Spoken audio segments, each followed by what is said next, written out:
നോക്ക് നോക്ക് നോക്ക്. ലൈഫ് ഓഫ് ഫാമിലിയുടെ പുതിയ വ്ളോഗിലേക്ക് എല്ലാവർക്കും സ്വാഗതം. സബ്സ്ക്രൈബ് ചെയ്യണം എല്ലാവരും ചാനൽ കാണണേ, ലൈക്ക് ചെയ്യണം, ഷെയർ ചെയ്യണം, നല്ല നല്ല കമൻറ്റുകൾ അറിയിക്കണേ. എല്ലാവർക്കും ചാനൽ ഇഷ്ടപ്പെടുന്നു എന്ന് വിചാരിക്കുന്നു. ഇതാ അടുക്കള മാലിന്യം, കിച്ചൺ വേസ്റ്റ് കൊണ്ട് ഇങ്ങനെ ഇരിക്കുന്നു. നമുക്ക് വളം തയ്യാറാക്കാം. കിച്ചൺ വേസ്റ്റ് നമുക്ക് ഒരു ബാധ്യതയാണല്ലോ, ഏറ്റവും കൂടുതൽ വീട്ടമ്മമാർ അനുഭവിക്കുന്ന ഒരു കാര്യമാണ്. അപ്പോൾ ഇതുപോലെ ഒരു ബക്കറ്റ് എടുക്കാം. എത്ര ബക്കറ്റ് വേണമെങ്കിലും നമുക്ക് എടുക്കാം. എന്നിട്ട് ഇതിന് നിറയെ ചുറ്റും ഇടുക. കണ്ടോ, നിറയെ ഹോളിടുക. അതിന് ശേഷം ഇതിൽ കുറച്ച് ചകിരിച്ചോറിടുക, വേസ്റ്റ് ഇടുക. അതിനുശേഷം ഈ പൗഡർ ഇട്ട് കഴിഞ്ഞാൽ 20 ദിവസത്തിനുള്ളിൽ കമ്പോസ്റ്റ്.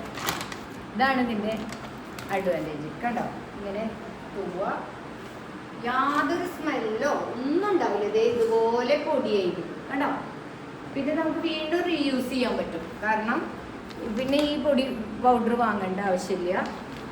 നമുക്ക് വീണ്ടും ഇതിങ്ങനെ ഇട്ട് കൊടുത്താൽ മതി. വേസ്റ്റ് ഇടുക, ഈ പൗഡർ ഇടുക,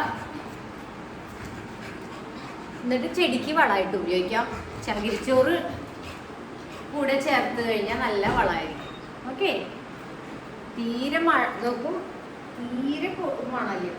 കണ്ടോ, തീരെ സ്മെല്ലില്ല. നമുക്ക് അത് തന്നെ വെച്ച് ഇത് ഉപയോഗിക്കാവുന്നതാണ്. എല്ലാവരും ഒന്ന് ട്രൈ ചെയ്യണേ. ഈ ബക്കറ്റ് മേടിക്കുന്ന ഒരു ചിലവേ ഉള്ളൂ. പിന്നെ ഈ പൊടി അത് കഴിഞ്ഞാൽ നമുക്ക് പിന്നീട് ഉണ്ടാവുന്നത് ഈ വളം വീണ്ടും ഇങ്ങനെ റീയൂസ് ചെയ്തിട്ട് വേസ്റ്റിലേക്ക് ഇട്ടിട്ട് വീണ്ടും നമുക്ക് കമ്പോസ്റ്റ് തയ്യാറാക്കാം. ഓക്കെ, എല്ലാവർക്കും ഇഷ്ടപ്പെട്ടെങ്കിൽ ഇതൊക്കെ ചെയ്ത് നോക്കണേ, ട്രൈ ചെയ്യണേ. ഹായ്.